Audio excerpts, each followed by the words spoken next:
Alors maintenant, je vous demande de bien vouloir prendre place et de découvrir attentivement l'élément vidéo qui va être projeté afin d'introduire la prédication de ce matin. Bonne écoute et bon visionnage.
Tu ne comprends jamais ce que je suis en train de t'expliquer.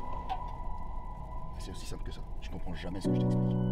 Est-ce que toi tu comprends? Est-ce que toi tu sais? Toi tu me parles des enfants. Tu me parles des enfants. Mais le problème c'est quoi? Est-ce que moi je vais m'arrêter de répondre aux besoins des âmes qu'il y a sur les réseaux sociaux à cause des enfants? Ah, c'est moi le problème. Ouais, c'est toi. Donc tu regardes la paille qu'il y a dans mes yeux. Alors tu ne vois même pas la poutre qu'il y a dans les tiens. Elle me sort une métaphore purée. Non mais c'est bien joué ça quand même. La grosse blague quoi. La grosse blague. Tu parles d'une poutre. Tu parles d'une poutre et d'une paille.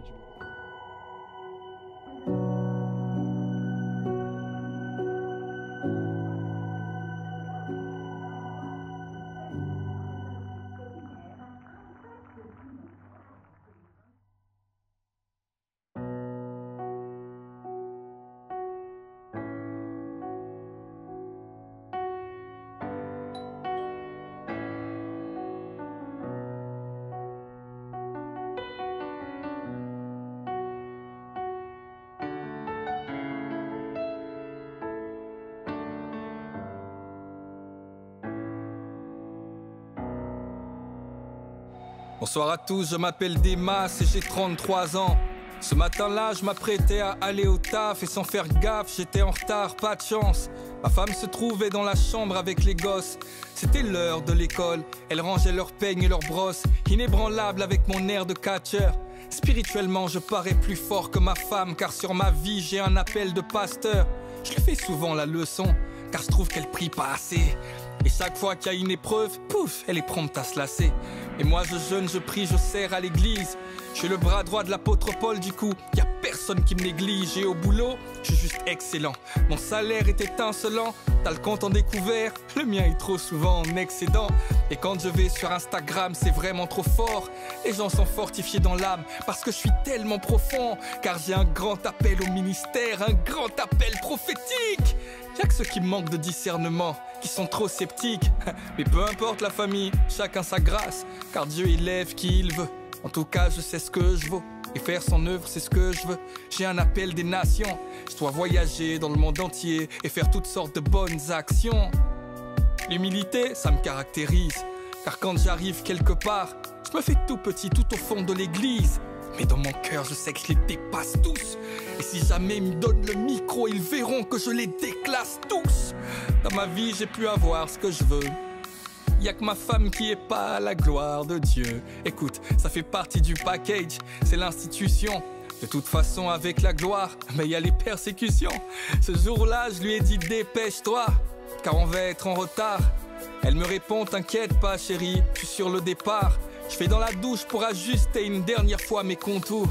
Et puis j'appelle ma fille aînée pour qu'elle me parle de son cours. La première fois, elle ne me répond pas. La deuxième fois, je lève la voix et j'aboie, car après tout, je suis le roi. La troisième fois, elle ne me répond toujours pas. Alors énervé, je vais dans la chambre comme un loup-bas. Mais y a personne, leurs vêtements sont par terre. Elles n'ont pas pu s'échapper.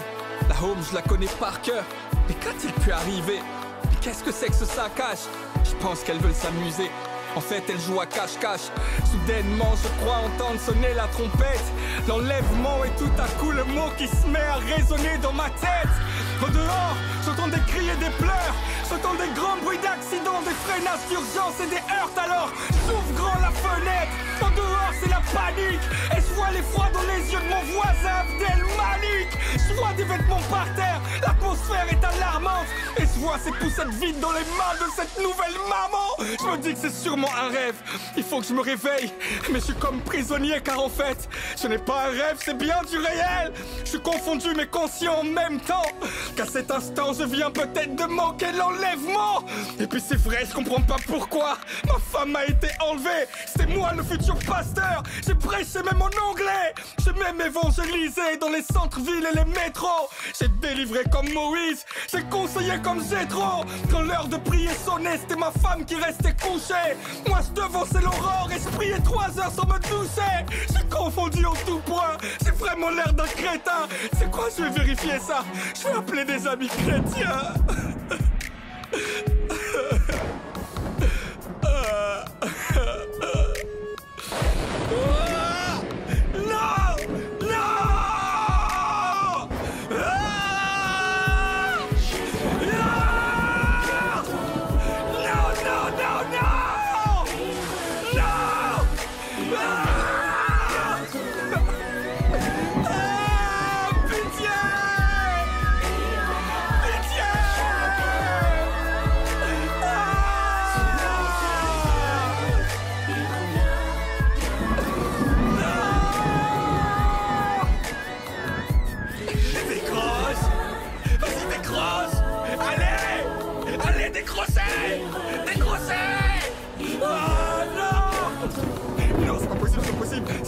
C'est pas possible! C'est pas possible! Non!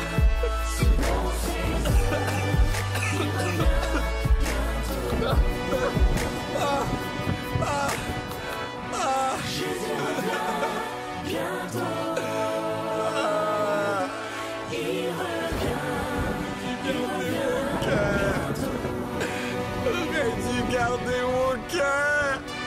J'aurais dû garder mon cœur! Selon ses heures, il revient bientôt.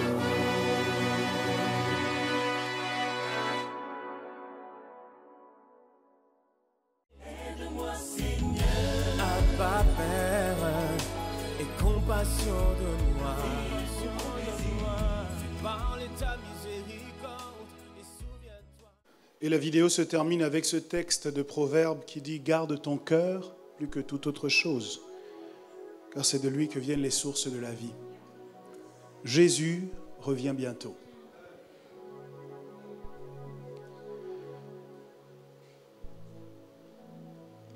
L'une des attentes majeures de tous les chrétiens, l'un des événements prophétiques les plus attendus aujourd'hui, c'est le retour de Jésus.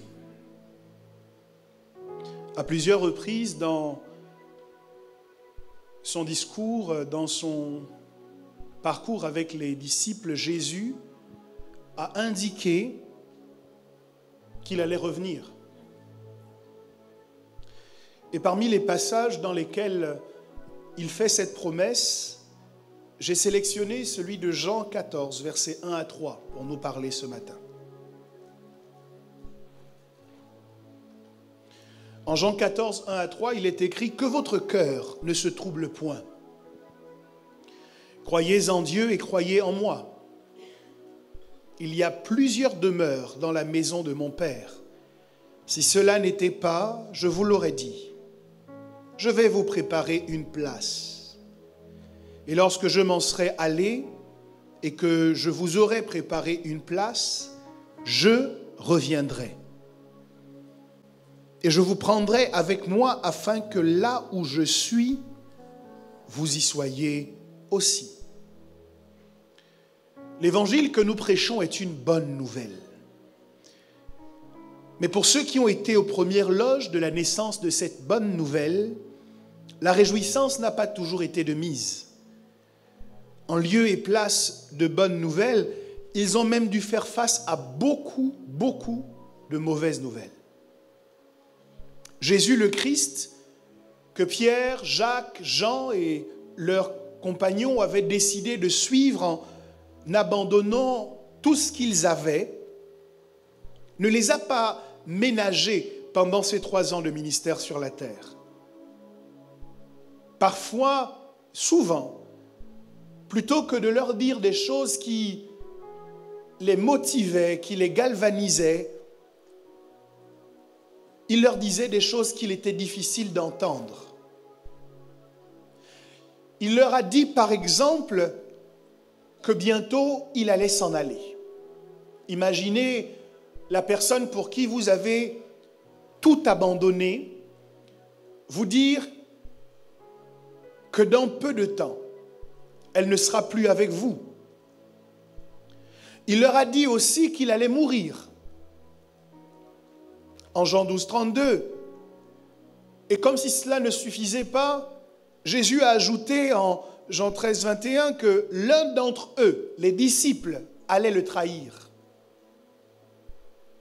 Je suis venu pour entendre des bonnes nouvelles, mais ce Jésus que je suis, je l'entends dire à Pierre, « Pierre, avant que le coq chante, tu me renieras 3 fois. » Où est la bonne nouvelle dans cela?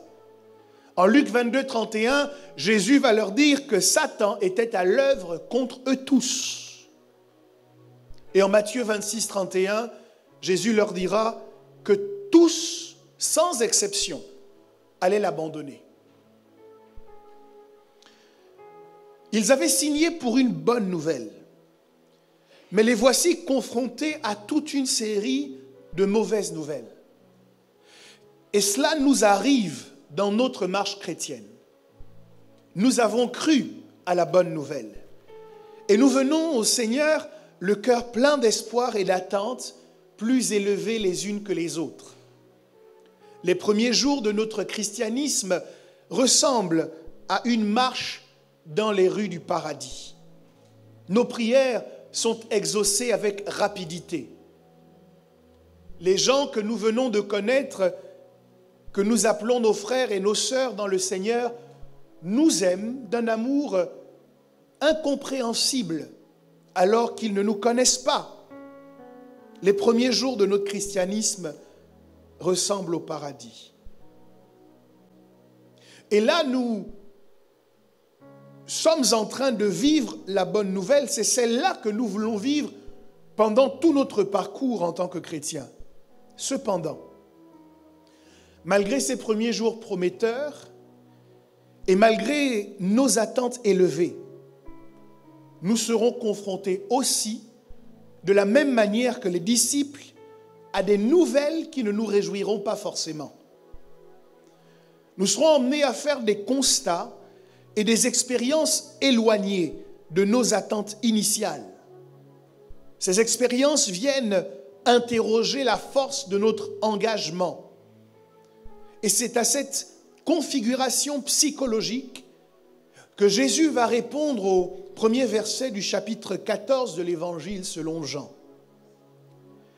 Après leur avoir indiqué autant de nouvelles difficiles à entendre, Jésus leur dit que votre cœur ne se trouble point. Je voudrais que quelqu'un dise avec moi que votre cœur ne se trouble point. Il répond ici à la question, est-ce qu'il est possible d'avoir cru à la bonne nouvelle et d'être confronté régulièrement à des nouvelles qui ne sont pas bonnes? Sans détour, oui, c'est possible. Est-ce qu'il est possible d'avoir dit oui à celui qui nous a promis de faire de nous un pêcheur d'hommes et de nous retrouver dans des problèmes à n'en plus finir? Oui, c'est possible. Et dans ces conditions, lorsque la réalité ne correspond pas à nos attentes et aux promesses qui nous avaient été faites par ce prédicateur si éloquent, qui nous engageait à donner notre vie au Seigneur, comment devons-nous réagir lorsque la réalité est si éloignée de la vérité qu'on nous a promise? Jésus nous répond.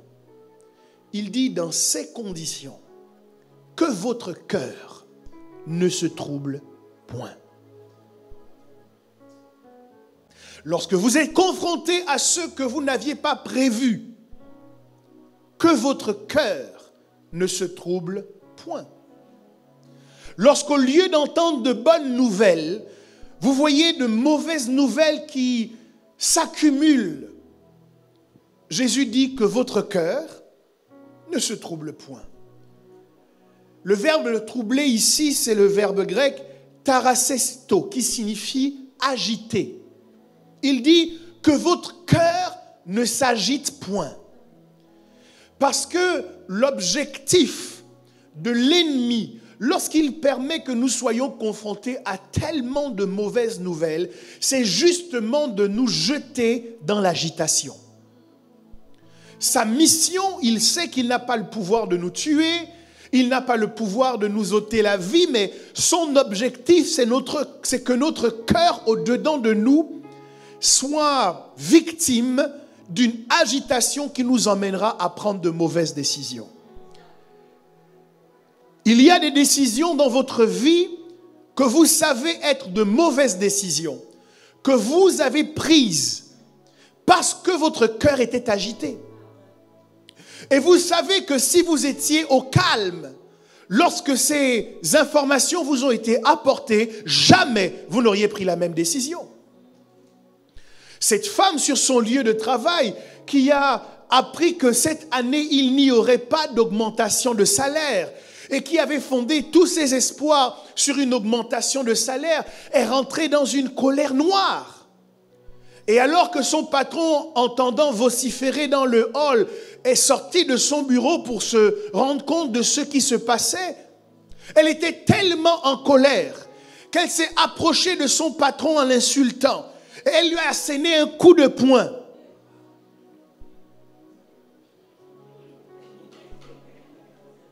À cause de la colère. À la suite de cet épisode malencontreux, malheureux, alors qu'elle est sortie en trombe de son lieu de travail et qu'elle est rentrée chez elle sans demander son reste, le patron, le lendemain, l'a appelée au téléphone. Il lui a dit, Madame, j'ai compris hier que les émotions étaient à leur comble. Et c'est pour cette raison que je ne vous tiendrai pas rigueur du coup que vous m'avez asséné et du fait que vous soyez rentré chez vous. Je vous demande, s'il vous plaît, revenez au travail. Et là encore, il avait ouvert une porte pour se faire insulter correctement au téléphone par cette femme. La colère n'était pas redescendue. Mais tout cela arrive parce que son cœur était agité. Et lorsque votre cœur est agité, vous êtes capable de dire des choses qui ne se disent pas. Lorsque votre cœur est troublé, vous êtes capable de poser des actes qui ne doivent pas être posés et qui peuvent vous porter préjudice pour la suite de votre vie. C'est pourquoi Jésus dit à ses disciples, certes, vous aurez des tribulations, vous entendrez de mauvaises nouvelles, vous serez confrontés à l'abandon, vous serez confrontés aux déceptions, vous serez confrontés à la trahison, mais au milieu de tout cela, que votre cœur ne se trouble pas. Vous connaîtrez des crises économiques, vous connaîtrez l'inflation, vous connaîtrez les manques, vous connaîtrez des inquiétudes au sujet de votre avenir, mais que votre cœur ne se trouble pas. Alors, j'ai eu envie de demander, mais comment est-il possible d'être en plein milieu d'une tempête sans que notre cœur ne se trouble? Je ne suis pas ici pour faire de la théorie avec vous. Je veux parler de façon pratique. Comment est-il possible de ne pas savoir comment remplir son frigo et avoir un cœur qui est toujours calme? Comment est-il possible d'avoir une voiture sur laquelle tous les voyants du tableau de bord sont allumés et circuler sans crainte qu'elle ne s'arrête? Comment est-il possible? de voir les résultats de l'entreprise qui sont année après année en baisse, qui sont au rouge, et de ne pas s'inquiéter pour la préservation de son emploi. Comment c'est possible? La suite de la déclaration de Jésus apporte encore une fois la réponse.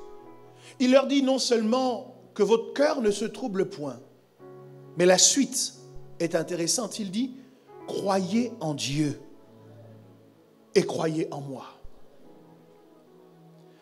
Mes frères et sœurs, il est possible de traverser la tempête sans que notre cœur ne s'agite si nous faisons le choix de croire en Dieu et de croire en Jésus-Christ, son Fils qu'il a envoyé.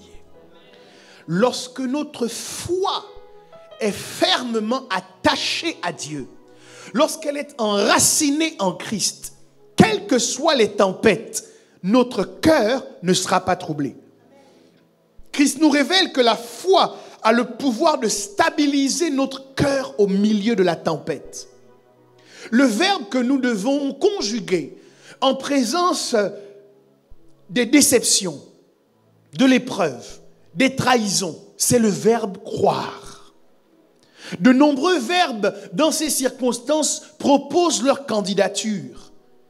Le verbe s'offusquer a posé sa candidature. Il dit, en face de tout cela, de cette réalité qui ne correspond pas à ce que l'on t'avait annoncé, sois offusqué. Conjugue au présent de l'indicatif le verbe s'offusquer. C'est la première candidature. Lorsque vous faites face à la trahison, le verbe se venger vous envoie son CV. Il y embauche, moi je veux rentrer dans ta vie, moi je veux te donner la capacité de rendre le mal que l'on t'a fait. Mais Jésus dit encore une fois, non, repousse la candidature de la vengeance, repousse la candidature du verbe s'offusquer et commence à conjuguer le verbe croire. Le verbe se décourager, décrocher, abandonner ou prendre du recul sont tous là en disant, tu peux nous adopter. Nous, on t'aidera à traverser cette situation. Nous, on sera avec toi. Jésus dit non. Refuse de prendre du recul. Refuse de te décourager. Refuse d'abandonner. Conjugue un seul verbe, le verbe croire. Au milieu de la tempête, je crois. En face des déceptions, je continue de croire. Devant la trahison, je crois encore. Malgré les difficultés, je crois. Malgré les agitations, je crois. Si je crois en Dieu et que je crois en Christ, alors mon cœur ne sera pas agité. On le comprend mieux lorsque les disciples étaient dans la barque avec lui et qu'ils avaient peur pour leur vie parce qu'elle était battue par les flots. Jésus, après s'être réveillé et avoir menacé la tempête, s'est tourné vers les disciples et leur a dit, pourquoi avez-vous peur? Il a mis en cause leur foi. Parce que s'ils avaient cru comme il fallait, ils n'auraient pas craint les vagues, ils n'auraient pas craint le vent, ils n'auraient pas craint les tourbillons et les ouragans. Certes, dans votre vie chrétienne, il y aura des départs. Vous serez trahis. Il y aura des drames et des catastrophes. On ira même vous avoir connu, comme Pierre l'a fait pour Jésus. On ira vous avoir dit certaines choses, vous avoir donné certaines informations. On vous dira, je n'ai jamais dit ça. On vous abandonnera. Mais vous, au milieu de tout cela, croyez. Au milieu de tout ce que vous traversez, croyez. Croyez en Dieu et croyez en Christ Jésus. Celui qui met sa foi en lui ne sera pas déçu. Votre cœur ne s'agitera pas si vous choisissez de croire. À ceux qui se demandent à quoi sert la foi, ils doivent comprendre à travers ce passage que la foi n'est pas vécue pour acheter des voitures ou des maisons. Non, non. Ne juge pas mon avancement en tant que chrétien par la maison que j'achète ou par la voiture que je conduis. Parce que ceux qui ne connaissent pas Jésus aussi achètent des maisons. Ceux qui ne connaissent pas Jésus gagnent beaucoup d'argent. Ceux qui ne connaissent pas Jésus conduisent de belles voitures. Nous ne venons pas à l'église pour acheter des maisons. Nous en aurons. Nous ne venons pas à l'église pour acheter des voitures. Nous en aurons. Nous ne venons pas à l'église pour gagner de l'argent. Nous en aurons. Mais notre motivation lorsque nous venons à l'église, c'est de développer notre foi en Jésus. C'est de grandir dans notre relation avec Christ. Plus nous marchons avec lui, plus nous avançons. Peut-être que je n'ai pas le dernier 4x4, mais si j'avance avec Jésus, je suis plus rapide sur la voie de mon éternité et de ma destinée que celui qui conduit le dernier bolide de BMW. Faites attention, mes amis, à ne pas mettre le curseur là où les non-chrétiens le mettent. Il y a des gens dans cette église que tu méprises, mais qui avancent. Ils avancent parce que leur vie de prière est boostée. Ils avancent parce qu'ils savent jeûner. Ils savent chercher Dieu. Ils savent désirer davantage de Christ tous les jours de leur vie. En ce moment, vous devez comprendre que la foi est efficace pour lutter contre les inquiétudes. Elle est efficace pour lutter contre les angoisses. S'il y a quelqu'un qui a peur en ce lieu, je vous donne le remède. Croyez. Ah, croyez. Le doute, la peur et les inquiétudes viennent dans notre cœur quand nous arrêtons de croire. Ou quand nous nous déconcentrons sur le verbe croire. Et nous commençons à énumérer le nombre de nos problèmes. Nous énumérons le nombre de choses qui ne vont pas bien. On crie contre la multitude des oppresseurs, mais personne ne dit où est l'Éternel. Plutôt que de te focaliser sur la multitude de ceux qui ne va pas. Ce matin, mon frère, ma sœur, je t'engage, crois. Décide de déconnecter ton attention de ce qui ne va pas et focalise-toi sur Dieu. Continue de croire en lui. Si tu crois en lui, tu verras sa gloire. En croyant en lui, tu ouvres la porte pour le changement dans ta vie. En mettant ta foi en lui, il est le consommateur de cette foi. Et lorsqu'il consomme ta foi, il apporte le changement et les solutions dont tu as besoin dans ton quotidien. À ceux qui se demandent à quoi sert la foi, ils doivent savoir. La foi est le remède contre l'inquiétude. La foi est le remède contre les angoisses de toutes sortes, contre les phobies, contre les troubles. La foi est le remède. Si vous faites un comparatif simple, les pays qui aujourd'hui sont les plus riches économiquement sont également ceux dans lesquels on consomme le plus d'antidépresseurs. Faites un tour dans les pays pauvres et vous verrez des gens qui ne savent pas ce qu'ils vont manger, mais qui sont en joie. Ils ne savent pas comment ils vont payer leur loyer, mais mettez un peu de musique et vous les verrez danser. Allez dans ces églises et vous les verrez prier de toute leur force. Parce qu'ils ont foi en Dieu, l'inquiétude ne les gagne pas. Parce qu'ils ont foi en Dieu, ils survivent et bientôt ils vivent. Parce qu'ils ont foi en Dieu, ils réussissent à se sortir de situations inextricables. Parce qu'ils croient. Dis à ton voisin, crois en Dieu. Crois en Jésus. Dis à notre voisin, crois en Dieu. Crois en Jésus. Tu t'en sortiras. Je veux te dire, mon frère, ma soeur, les mauvaises nouvelles ne t'enterreront pas. Les mauvaises nouvelles ne te termineront pas. Tu as la solution, tu as le remède, tu crois en Dieu, tu t'en sortiras. La deuxième raison pour laquelle Jésus sait que nous pouvons garder notre cœur stable, c'est qu'après avoir dit croyez en Dieu, croyez en moi, il leur dit il y a beaucoup de demeures dans la maison de mon Père. Dites avec moi, il y a plusieurs demeures dans la maison de mon Père. Je veux dire à quelqu'un, au ciel, il n'y a pas d'embouteillage. Au ciel, les étoiles ne font pas d'accident. Vous savez pourquoi? Il y a suffisamment de place dans le ciel pour que chaque étoile brille.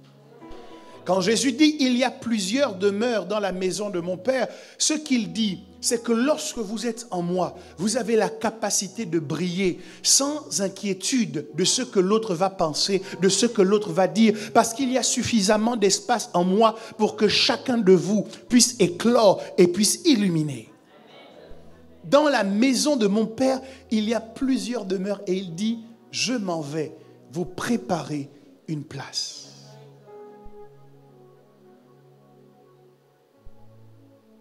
Jésus est allé au ciel afin de te préparer une place.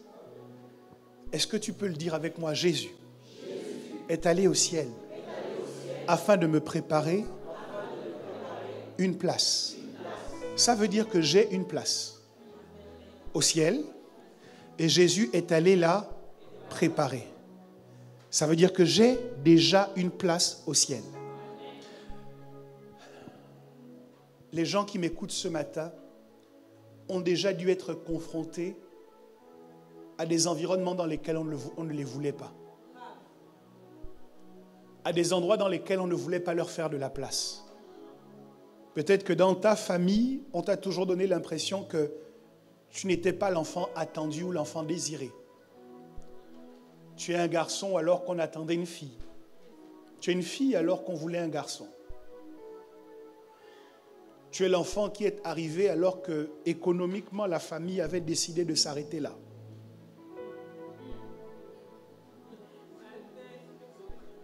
Il y a des pays dans lesquels on vous donne l'impression que vous n'êtes pas à la bonne place. On indique que votre place est ailleurs, elle n'est pas là.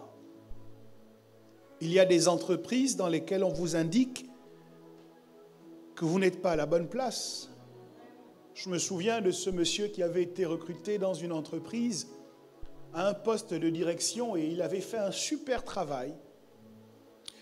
Et quelque temps après que ses efforts aient produit des résultats, on l'a convoqué dans le bureau de la RH pour lui dire « Monsieur, écoutez, on est désolé, mais on ne peut pas vous garder à ce poste-là. » Il dit « Ok, si vous voulez me donner un poste plus important, je veux bien le prendre. » On lui dit « Non, monsieur, vous vous trompez.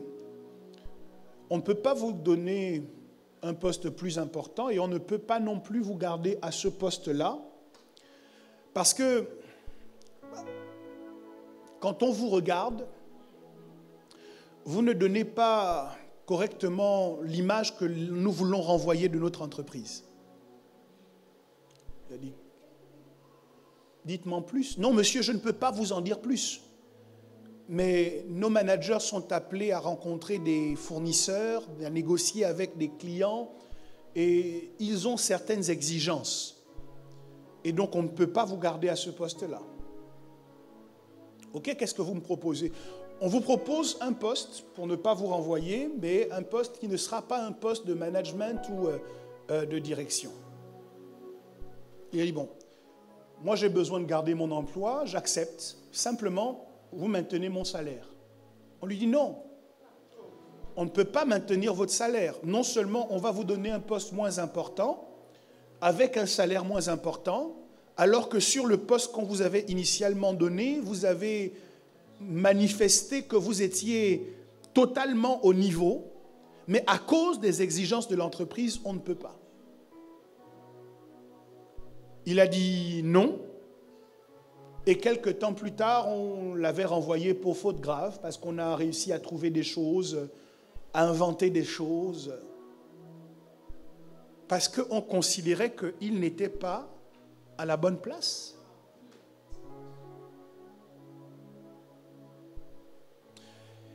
Et si vous avez déjà eu l'impression de ne pas avoir été à la bonne place ou d'avoir été rejeté d'une certaine place, il y a une marque qui s'imprime en vous, qui fait que, où que vous alliez, vous avez toujours une certaine inquiétude que du jour au lendemain, on vous rejette. Vous avez une marque en vous qui fait que, où que vous alliez, vous avez toujours l'impression que vous n'êtes pas à la hauteur. ou que vous allez commettre une erreur qui fera que finalement on va se rendre compte que vous ne deviez pas être là.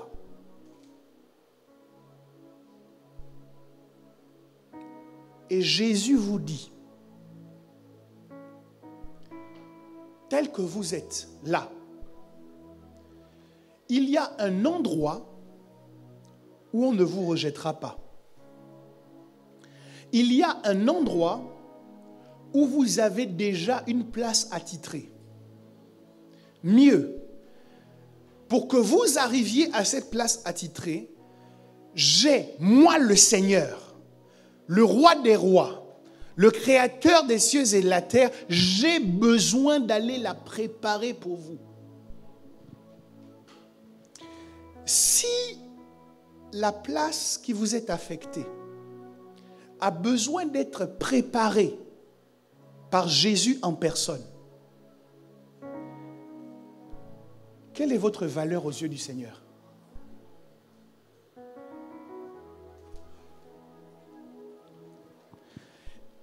On m'a raconté l'histoire de ce serviteur de Dieu qui est rentré dans un restaurant. Et puis, il a passé sa commande. Il attendait que la commande lui soit apportée, mais à aucun moment elle ne venait.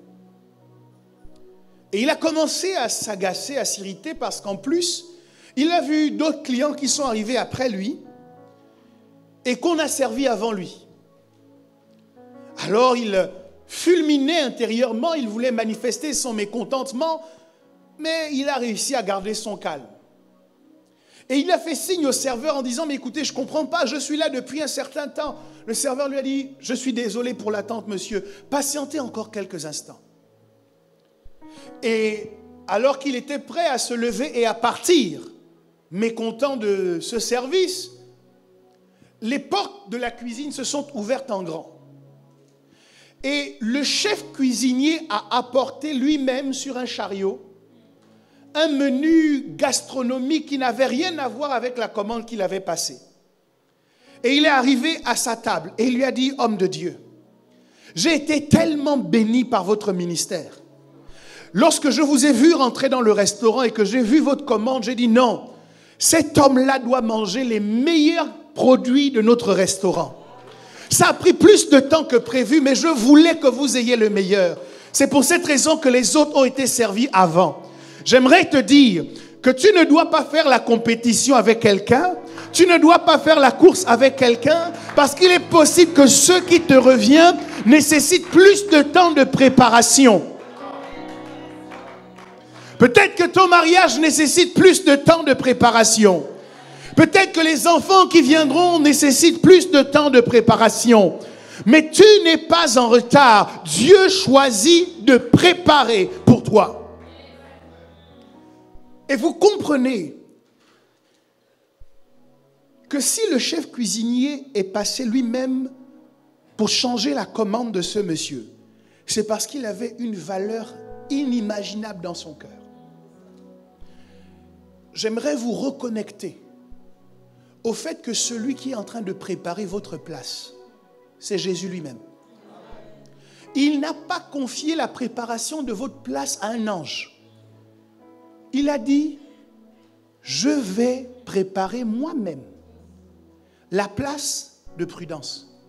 Maintenant, mets ton nom. Jésus dit, je prépare moi-même la place de... Je prépare moi-même la place de...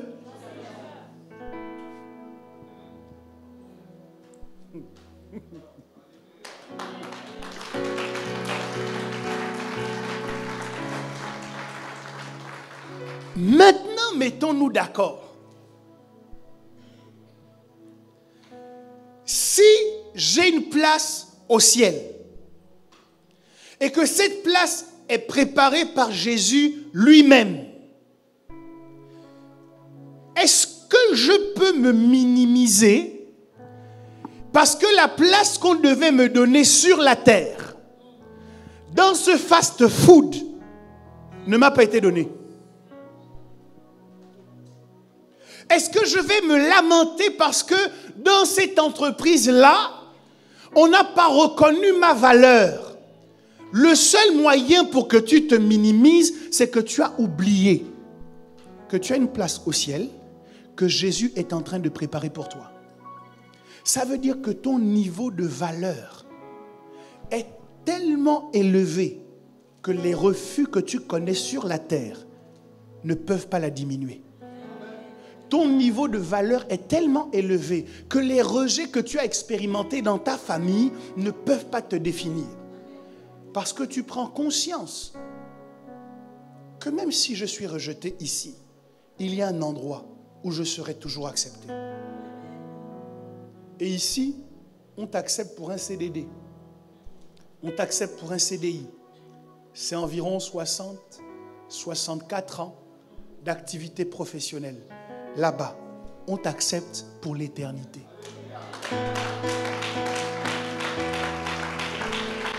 Je ne parle pas à des gens qui sont rejetés. Je parle à des gens qui sont acceptés. Je ne parle pas à des gens qui ne savent pas où aller. Je parle à des gens qui ont une place qui leur a été préparée par le Seigneur Jésus en personne. Ce n'est pas une suite présidentielle ou une suite dans un hôtel qui est préparée par les personnes qui font le ménage. C'est Jésus lui-même qui a décidé d'aller préparer ta place au ciel. Et il dit, quand ce sera prêt, je reviendrai. Je te prendrai pour que là où je suis, tu sois avec moi. Jésus revient bientôt. Alors, maintenant que je sais que Jésus va revenir et que je jouis d'une place d'honneur au ciel, qu'est-ce que je fais sur la terre?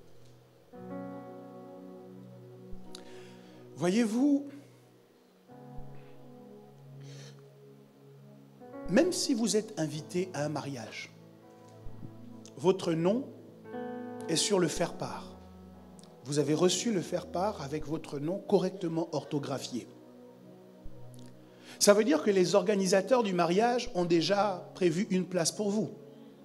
Ça veut dire qu'ils ont déjà donné la liste à ceux qui contrôlent les entrées et votre nom figure sur cette liste. Ça veut dire qu'il y a une table à laquelle vous devrez vous asseoir. Ça veut dire qu'il y a un menu qu'on a payé à un traiteur pour que vous puissiez correctement manger. Mais est-ce que le faire-part vous téléporte automatiquement dans la salle? Vous avez le faire-part. Il y a une place pour vous. Elle est préparée pour vous. Mais pendant que Jésus prépare ta place, tu dois préparer ta classe. Parce qu'on ne va pas là-bas n'importe comment. Il prépare ta place, toi tu te mets sur ton 31. Ça veut dire que la préparation de la place est sous sa responsabilité, mais ta préparation à toi est sous ta responsabilité.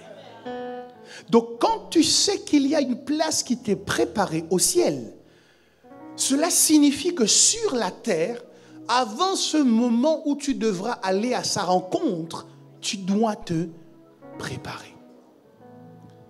Certains vont choisir de mettre un nœud papillon. D'autres vont mettre un tailleur. D'autres vont mettre un 3 pièces. D'autres vont mettre une robe à paillettes. D'autres vont mettre un décolleté.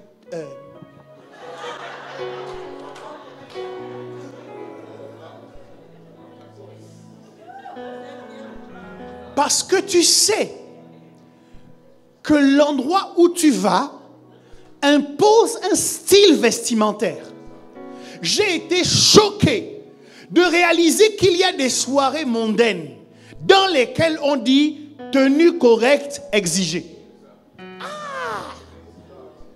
Un jour, je suis allé dans un bowling et j'ai vu sur le panneau d'entrée tenue correcte exigée. J'ai dit,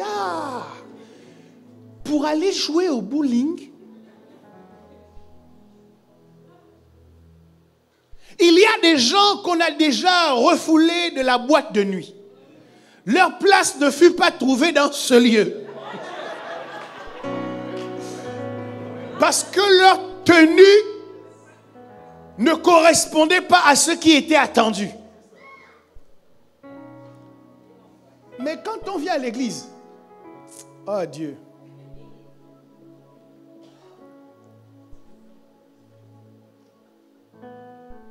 Tenue correcte. Donc au ciel aussi, tenue correcte. À l'église aussi, tenue correcte. Mais ce n'est pas Jésus qui va arriver dans ton dressing et qui va te dire, porte tel vêtement. C'est toi qui dois choisir comment tu vas t'habiller. Et vous comprenez que je parle de s'habiller de manière physique, mais je parle aussi du vêtement spirituel. Comment je me prépare à la rencontre de l'époux. Vous savez, l'Église est l'épouse de Christ. Et lorsqu'une femme va se marier, on ne se concentre pas seulement sur son apparence. Il doit y avoir un moment où des femmes plus expérimentées la font asseoir. Et lui disent, tu sais, tu vas dans le mariage. Voici ce que tu dois avoir. Voici ce que tu dois faire. Voilà ce que tu ne dois pas faire. Les choses qu'on lui dit n'affectent pas son apparence. Les choses qu'on lui dit transforment son intérieur. Parce que pour rentrer correctement dans le mariage, tu dois être prêt intérieurement et tu dois être prêt extérieurement. C'est dangereux d'être bien maquillé et d'être un démon à l'intérieur.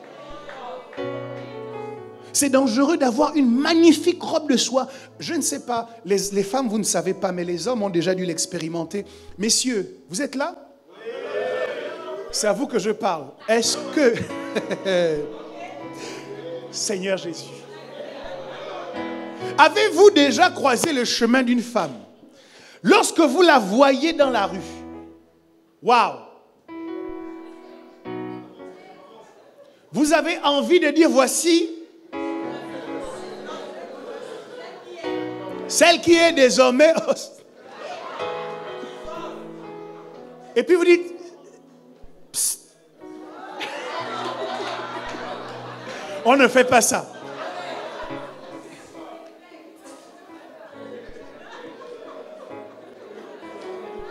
Et puis vous dites... Wesh, wesh, wesh, vas-y. J'y va, j'y va. Non, on ne fait pas ça.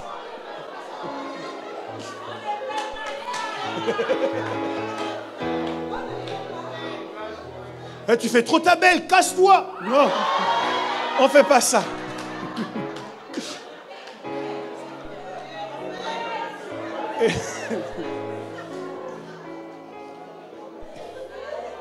Et puis vous dites, excusez-moi madame, puis-je vous inviter à prendre un café?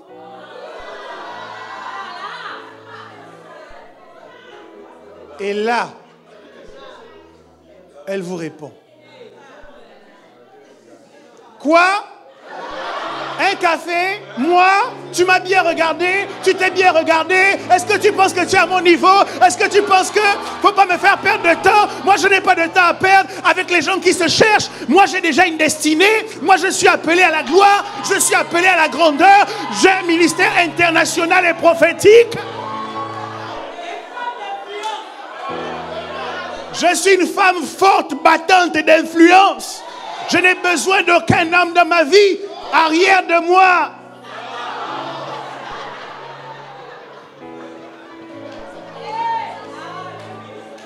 Et là, le mythe se casse en une fraction de seconde.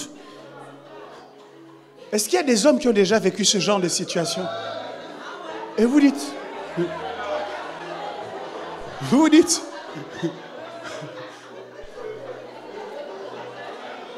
Quand vous regardez le visage, maquillage, noircissage, gonflage, et vous entendez ce qui sort de sa bouche, vous dites, la voix est la voix d'une épouse. Ou plutôt, le corps et les mains et le visage ressemblent à une épouse, mais là, la voix...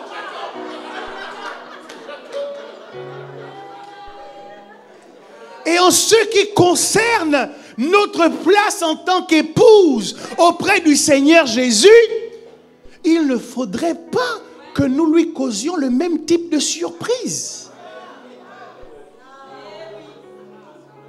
Le visage et la robe ressemblent à mon épouse. Sans tache ni ride, ni rien de semblable. Sainte et irrépréhensible, glorieuse. Mais le comportement, bah ouais.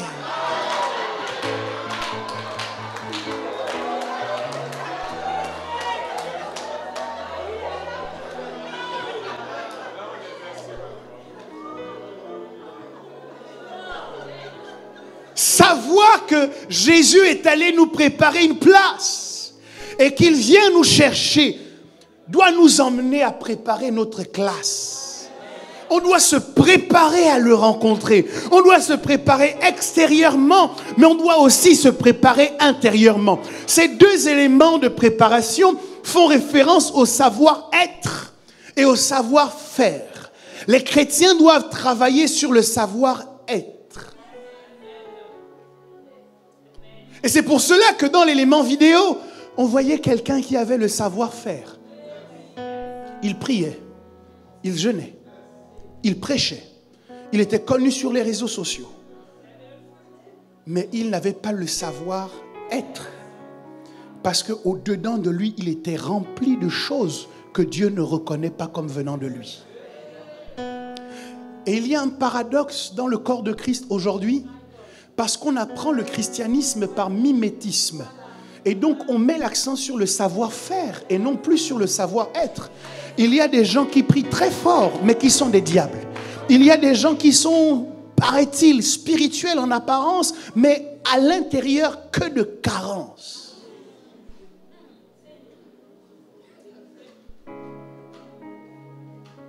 Je voudrais que vous vous interrogiez un instant, où est-ce que vous vous situez? Est-ce que vous êtes le frère toujours beau, toujours bien habillé, toujours élégant, toujours parfumé, le frère que toutes les sœurs ont envie de rencontrer? Est-ce que vous êtes le frère à qui on donne le bon Dieu sans confession? Vous avez le savoir-faire. Si dans cette réunion on disait, frère tel, peux-tu élever ta voix? Oh Adonai, Elohim, El Shaddai, Éternel Dieu tout-puissant.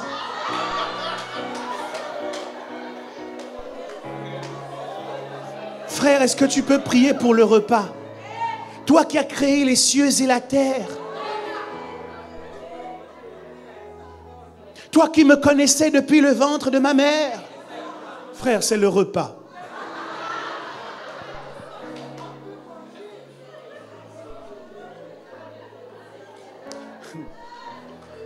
Je vous demande, alors que vous riez, en même temps, réfléchissez.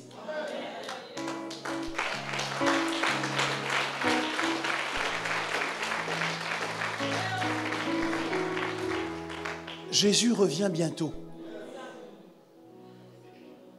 As-tu le savoir-faire seulement? Mais à tous ceux qui l'ont reçu, à ceux qui croient en son nom, elle a donné le pouvoir de devenir enfants de Dieu. Ce qui fait la spécificité du christianisme, c'est que ce n'est pas une religion. Toutes les religions mettent l'accent sur le savoir-faire.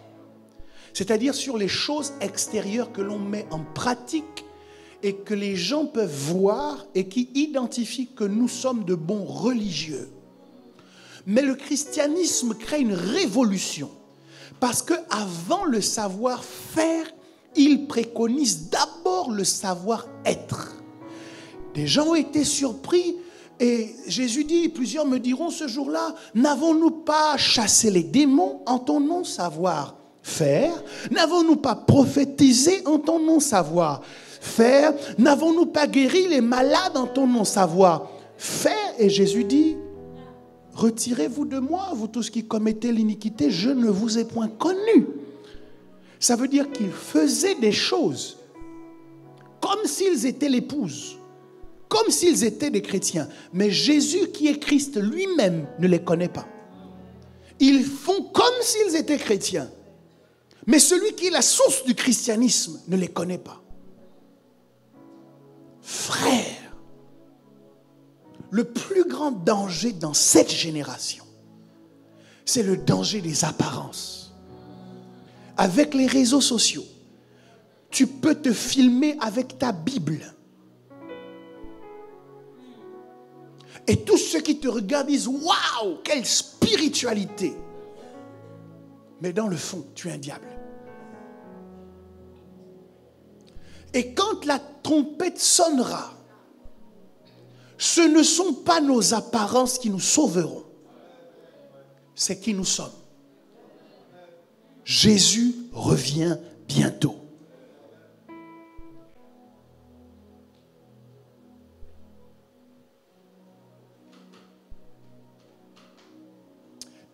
Nous sommes sur la terre et nous nous préparons pour les noces de l'agneau.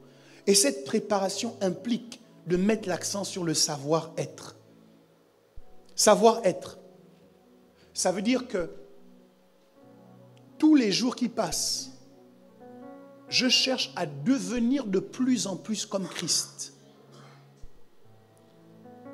Dans mes pensées que personne n'entend, je cherche à ressembler à Christ.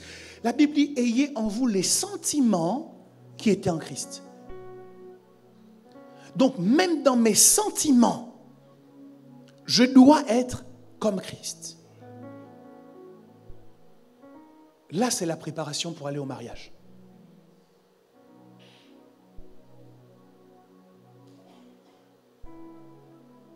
Dans les pensées les plus intimes, je dois chercher à ressembler à Christ. Il ne s'agit pas des autres. Il ne s'agit pas de ce que les autres disent, de ce que les autres pensent, de ce que les autres voient. Il s'agit de moi, au-dedans de moi. Il a dit aux pharisiens, vous n'êtes que des tombeaux blanchis. Les tombeaux blanchis, à l'époque, les pierres tombales étaient blanchies à la chaux. Ça veut dire que lorsqu'on arrivait, on voyait une belle pierre toute blanche. Mais au-dedans, ce n'était que de la pourriture. Et ce que Jésus a dit aux pharisiens à l'époque peut être dit à beaucoup de chrétiens aujourd'hui. Beaucoup. Mon frère, ma sœur, tu as une place d'honneur. Ça veut dire que tu dois avoir un comportement d'honneur. Tu dois avoir une préparation d'honneur. Tu dois avoir des sentiments honorables. Que tout ce qui est vertueux, que tout ce qui est honorable soit continuellement l'objet de vos pensées. Comment tu penses? J'ai arrêté de mettre l'accent sur les choses que les gens doivent faire. Parce que j'ai compris que ce que tu fais est le résultat de ce que tu penses. Tu insultes un serviteur de Dieu parce que tu penses dans ton cœur que ce n'est pas quelqu'un de sacré. Et on peut t'expliquer que non, ce monsieur, il faut le vouvoyer. Ce monsieur, il faut lui parler en baissant la tête et en baissant les yeux. Ça, c'est le faire. Ça ne change pas ce qu'il y a à l'intérieur. Comment tu penses?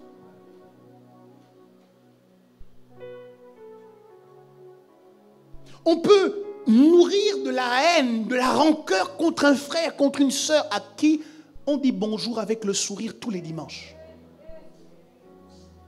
Être en inimitié avec quelqu'un au-dedans de nous. Mais de l'extérieur, personne ne sait. Mais Jésus revient bientôt.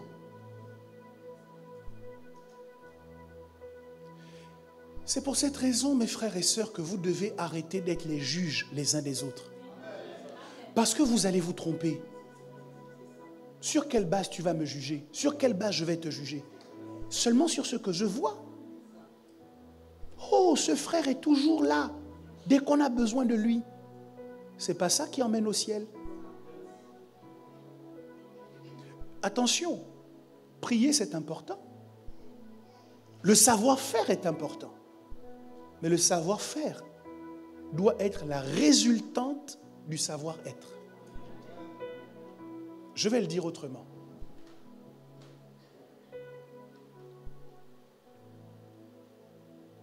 Une épouse n'est pas épouse à cause de ce qu'elle fait d'abord. Ok. Il y a des femmes qui sont dans des ménages où elles ne sont pas épouses. Vous me suivez? Elles ne sont pas mariées. Mais elles vivent dans la maison avec un monsieur. Les choses que cette femme-là fait ressemblent en tout point à ce qu'une femme mariée fait. Vous me suivez? Mais les choses qu'elle fait ne changent pas son statut pour faire d'elle une épouse. Donc tu peux faire tout ce qui ressemble au christianisme, mais ça ne change pas ton statut. Par contre, une personne qui est légalement mariée a un statut d'épouse. Parfois même, elle ne fera pas certaines choses que l'autre fait. Mais ça ne change pas son statut. À la fin de la journée, elle est toujours épouse. Pourquoi? Parce qu'elle a le savoir-être. Elle est une épouse. Et normalement, le fait d'être te pousse à faire.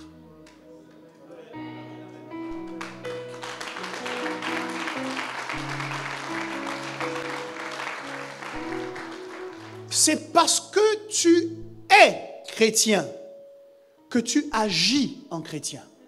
C'est parce que tu es chrétien que tu pardonnes avec facilité. C'est parce que tu es chrétien que tu as un amour pour la vérité et que tu n'aimes pas le mensonge. C'est parce que tu es chrétien que tu ne veux pas vivre une vie d'hypocrite. C'est parce que tu es chrétien que tu as en horreur l'injustice. C'est parce que tu es chrétien que tu refuses qu'on maltraite les autres devant toi sans prendre position. C'est parce que tu es.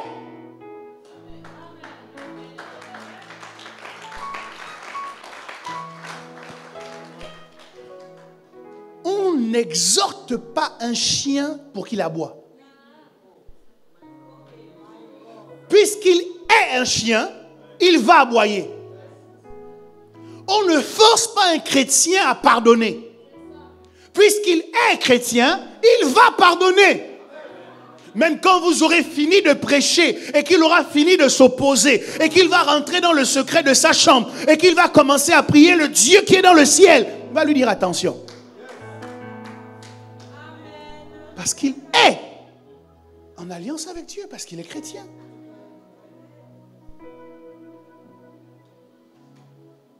On ne force pas un chrétien à être loyal.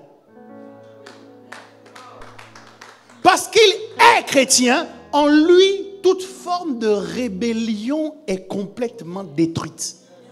Tu ne peux pas être chrétien et marcher côte à côte avec la rébellion. C'est une question de nature.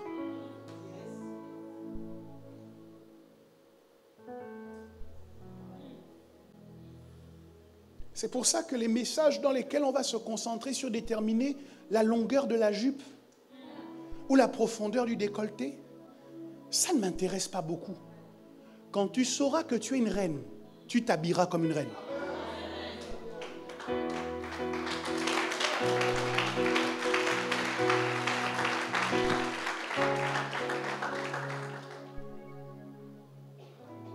Qui es-tu? Savoir que Jésus revient bientôt doit nous pousser à répondre à ces questions maintenant. Le temps qui nous est laissé. Il y a des chrétiens parfois qui rigolent. Oh, le bientôt de Jésus est un bientôt qui n'arrive jamais. Il n'arrive jamais parce que tu n'es jamais prêt.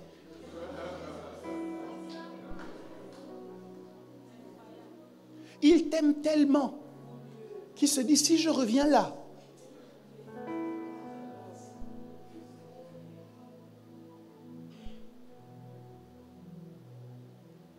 donc le temps qu'il nous laisse est un temps de préparation.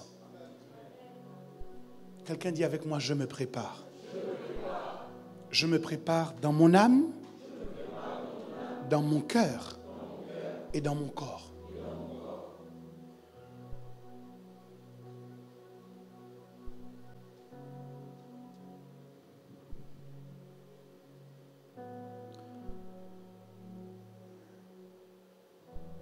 La place qui nous est affectée, nous irons l'occuper à la suite d'un événement extraordinaire. Jésus va apparaître dans les nuées. Et il va y avoir un son que seuls les chrétiens vont entendre. Le son d'une trompette. Et de manière surnaturelle, tous ceux qui sont chrétiens vont disparaître, vont être attirés à lui, s'élever dans les airs.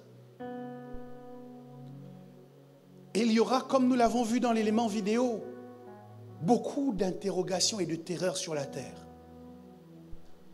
Celui qui est chrétien et qui est pilote d'un Boeing 737,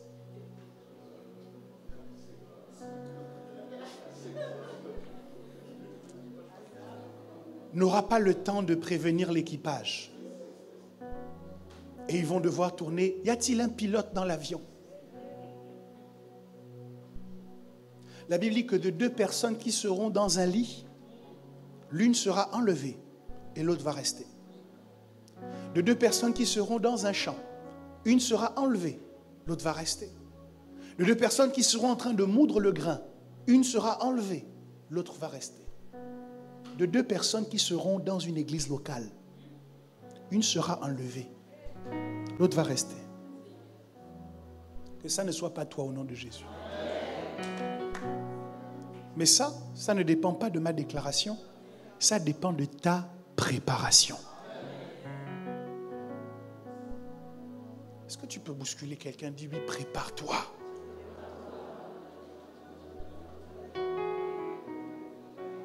Bouscule un autre voisin, lui, prépare-toi.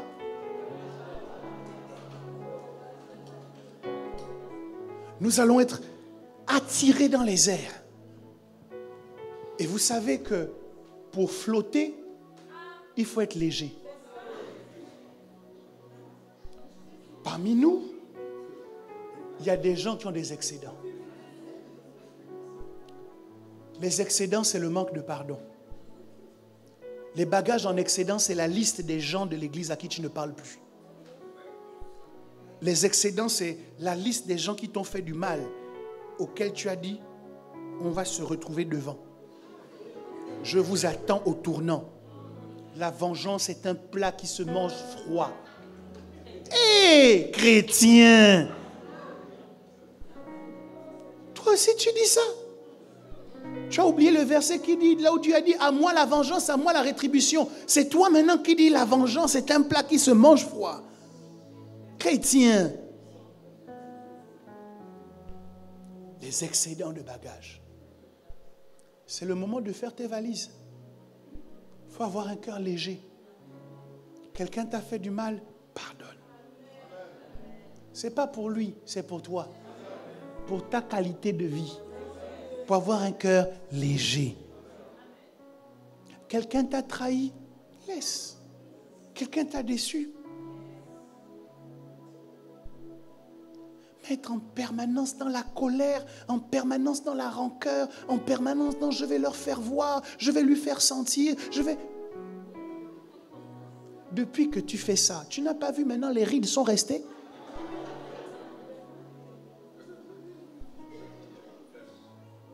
Elle dort bien, c'est toi qui ne dors plus la nuit.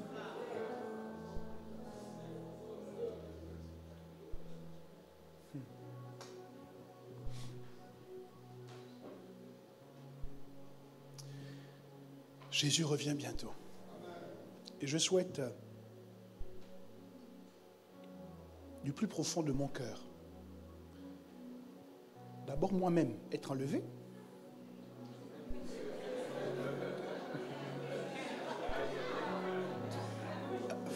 L'apôtre Paul a dit, je traite durement mon corps et je le tiens assujetti afin de ne pas être rejeté après avoir prêché aux autres. Donc je souhaite du plus... J'ai failli dire d'abord de vous trouver, vous voir relever, mais avant de parler de vous, je parle d'abord de vous. Le salut est personnel. Je souhaite du plus profond de mon cœur être enlevé.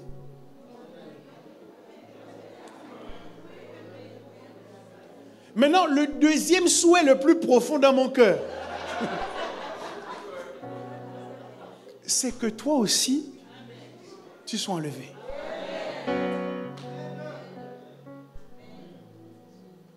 En tant que chrétien, toute notre attention doit être focalisée sur cet événement prophétique-là. Jésus a dit, vous entendez des guerres, des bruits de guerre, ce ne sera pas encore la fin. Et nous sommes dans une période où nous entendons des guerres, des bruits de guerre. Et ce sont des signes qui nous alertent, par lesquels Jésus tape à la porte en disant, attention, mes enfants, préparez-vous, je viens vous chercher. Et nous ne devons pas, alors que nous avons autant de signaux d'alerte, manquer de nous préparer. L'apôtre Pierre dit, soyez sobres, soyez vigilants, parce que Jésus va venir comme un voleur, au moment où on s'y attend le moins.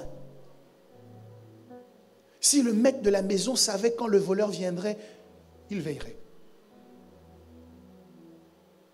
Mais il a volontairement choisi que nous ne sachions pas quand, pour nous maintenir en permanence dans un système et dans un état de constante vigilance.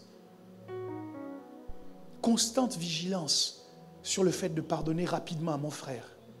Constante vigilance sur le fait de maintenir une bonne vie de prière, une bonne relation avec lui. Pour toi qui veux avoir une vie de prière en dents de scie, attention, que Jésus ne revienne pas pendant que tu es en bas. Tu dis, je ne sais plus trop ce qui se passe en ce moment, je n'ai pas trop envie de prier, et puis, trompette. Non, c'est maintenant. Tout ce que ce frère a fait dans le clip est bon, mais ça fait partie du savoir-faire. Et dans cette église, nous savons faire. Mais je veux être sûr que nous n'oublions pas de savoir être. Que Dieu vous bénisse.